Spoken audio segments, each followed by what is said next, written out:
If you're in HR, I'm sure your inbox has been flooded with a ton of messages from your employees inquiring about the new AOS policy memo that was released on May 21st, 2026.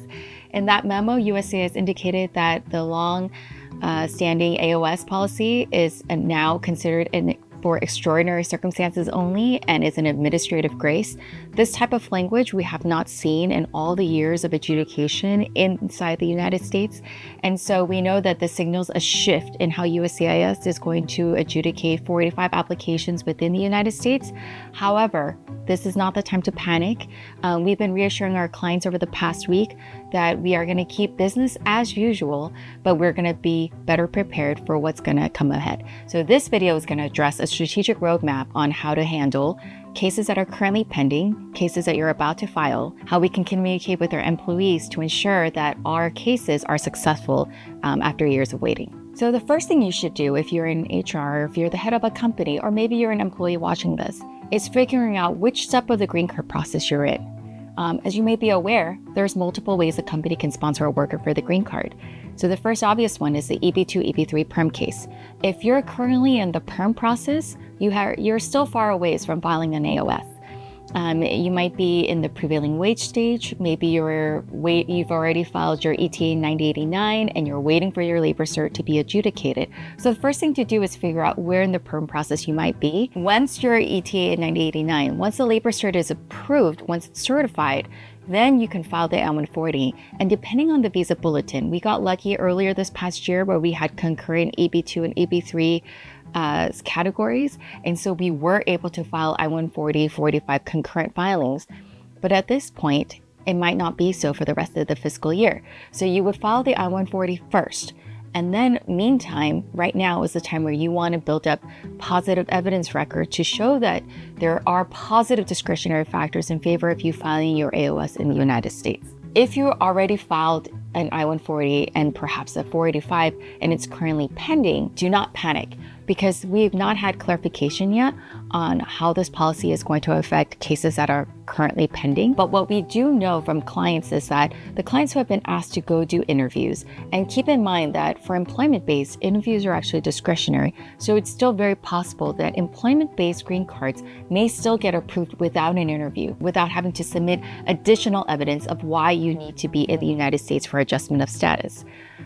That said, we don't know yet, still very early on. You could get an RFE asking, why did you choose to adjust your status in the United States instead of applying abroad for consular processing according to that memo? Well, if you're currently in that stage, this is what you can provide to prove or to help support your argument of why you needed to apply in the United States. The first thing I would look at is your non-immigrant status. So these are the dual intent categories. We have our H-1Bs, okay? So our H-1B workers and also our H-4. So if you're a dependent of H-1B, you are considered in a dual intent category, which means you had no obligation to return to your home country. Same with my Ls. If you're an L1A, L1B, or a spouse, L2, then you also are in dual intent and you did not have to prove to the consulate at the time or to CBP when you enter the United States that you maintained a foreign residence that you did not intend to abandon. For my clients in those categories, it does help, because that is one of the barriers that the policy memo brings up, is that why didn't you return home at the end of your stay? You can argue in your defense that you were actually working in the United States, and the reason why you applied for adjustment of status perhaps is because you had to work here.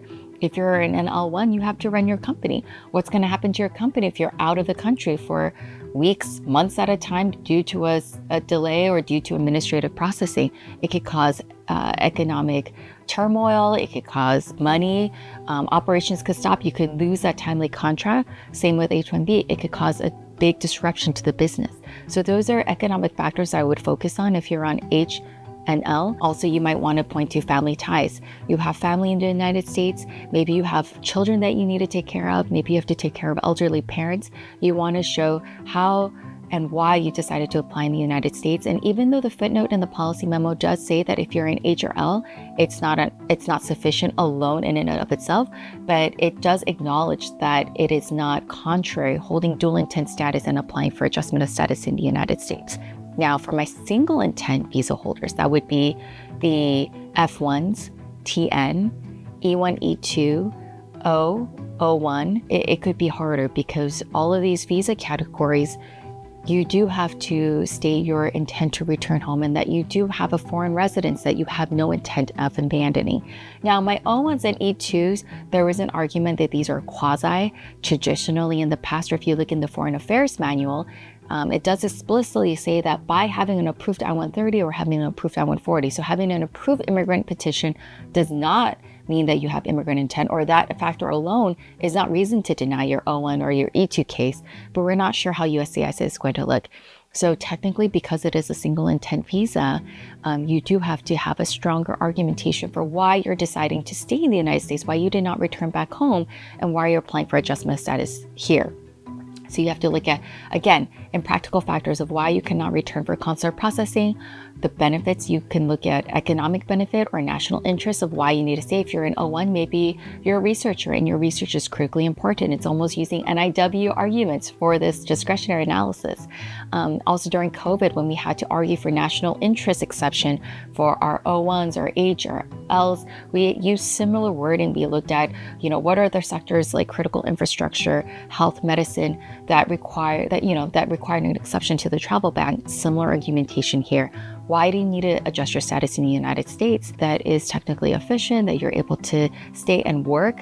With the fact that you have a working visa in the United States, I would make sure that you extend your status so that it is valid for the entire duration of your 485 and not rely on the combo card necessarily, because there's one, a risk that the 485 might get denied, and two, then you have less of a reason why you need to explain why you didn't return to your foreign country. For example, if you're on O1, if you can do the renewal before you apply for the 485, at least for that 1 year, you can still argue that you had an itinerary that you needed to carry it on your O1 while the 485 was pending, as opposed to filing the 485 right before the O1 is expiring. And while you're still technically in a period of authorized stay, there could be a question of why you didn't return to your home country as soon as your I-94 expired on the L1. Another strategy for my single intent visa holders, if you're in HR, is thinking about how can I change status and move some of these employees towards a dual intent status. So it might be registering RTNs or Os or E2s for the H-1B lottery the following year to see if we can change their status to H-1B if they qualify. Same with L. That's a little bit harder unless your employees have worked for your foreign subsidiary or foreign qualifying relationship company abroad, so that there is a connection. They've already worked there for 1 year, either as a manager or in a specialized knowledge position. It may not be viable for everyone, but you'd be surprised how many people can qualify. And if you're worried about that clause about having to work within one of the past 3 years, if you're currently in the US on a working visa, let's say you've been in the US in E2, right, as a principal holder, then that 3-year analysis for the L1, for the L1A or for the L1B, it's actually paused at the time that you came to the US. So you can consider the 3 years before you enter the US. So that's a practical tip, that you can consider L1A even if you're currently in the US in a different status. Or maybe if you're in HR and you're a global organization, another strategy is thinking about global mobility. Maybe there's someone here in the US that would be better suited in a foreign entity abroad. They gain a year of experience, maybe they're working as a manager, and organically it just makes sense for them to return to the US company on an L1A or an L1B. These are the types of strategy and high-level conversations that we're having with our HR and with our company executive leadership right now. So we're thinking about how can we best position our global workforce to make sure there are no disruptions in the US and also in their global subsidiaries. Another thing that you might want to think of if you're in HR is to build that discretionary file now, whether you do it on paper or you create a checklist. Maybe you create a checklist that you want to send to all your employees. The things that you want to caution your employees is, one, making sure that there are no status violations, making sure there's no gaps in immigration status, making sure there's nothing in their past that could potentially trip them up. You don't want to miss any I-94 expiration dates. Another thing that you want to be careful about is if your employee is traveling, please reach out to Immigration Counsel, because there are so many travel bans that are in place right now. There are so many risks by applying at the consulate. And also, if your passport is about to expire, even if it's not going to expire within a year or two, If it expires before your petition validity date, you need to be careful because when you enter into the US, CBP has the discretion to shorten your I-94. And I can't tell you how many times we've had clients come to us and say, I didn't check my I-94 and now it has expired and I'm already out of status. There is a provision where you might rely on non-pro-tunc now for them to correct that filing, but it's not guaranteed. So you don't even want to play with that. If you're in HR or if you're an employee, you want to always check your I-94 every time you leave the US and enter to make sure your I-94 record matches with the petition validity end date. Unauthorized employment. You want to make sure there's no accidental unauthorized employment or something in the past that you might have not considered it, but it might be an issue in the future. These are the things that you want to bring up and discuss with your immigration counsel now. Another thing you want to make sure that you don't do is criminal. Be wary of any arrests, any tickets, anything that you might do that might be cast as a negative discretionary factor on the record. Another thing you want to be careful of is making sure that you pay all your taxes. I just had a conversation with a client the other day. He didn't realize that he had to pay taxes because he thought his income was below the threshold or he was in a different category that didn't require taxes. He didn't realize once you are having a working visa, you are obligated to pay US taxes. So make sure your employees are all paying their US taxes on time, that there's a clear record, their pay stubs are being paid, everything is being documented, every leave is being documented. Also, positive discretionary factors that might be helpful is to document any milestones that they've achieved, any important contracts that they're working on, anything that would show that they're very valuable, that they're giving an economic benefit to the United States, even outside of the company, right? And also their work is of national interest. So it could be recommendation letters, it could be proof of contracts or the projects that they've worked on. If you have any work samples, you want to gather all this information for a future adjustment of status RFE, where an officer might question why they had to adjust their status in the United States. Another positive discretionary factor is family ties in the US. Maybe they have family that they have to take care of. Maybe there are US ties, especially for spouses. You want to show that, family unity, reunification is of high importance.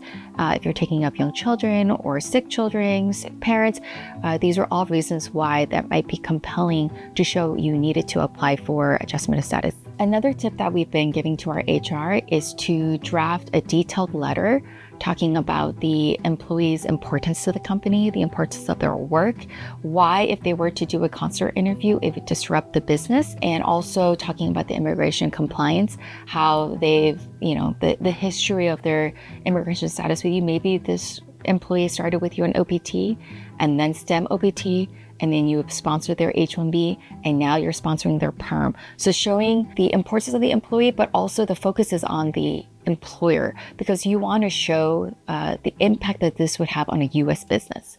So having something detailed like that and making sure you run it by counsel to show that it hits all of these discretionary factors, we're recommending that all of our 485 applications, when we're doing employment-based adjustment of status, we include a letter like that from the company. I hope this video was helpful. There's a lot going on. There's a lot of uncertainty. And when you're getting so many questions from employees, when you're getting so many questions from your executives on how to manage your global workforce, I know this can be a very stressful time. Please know that we're here to help, and we're happy to do a consultation with you to discuss the best strategy for you and for your company.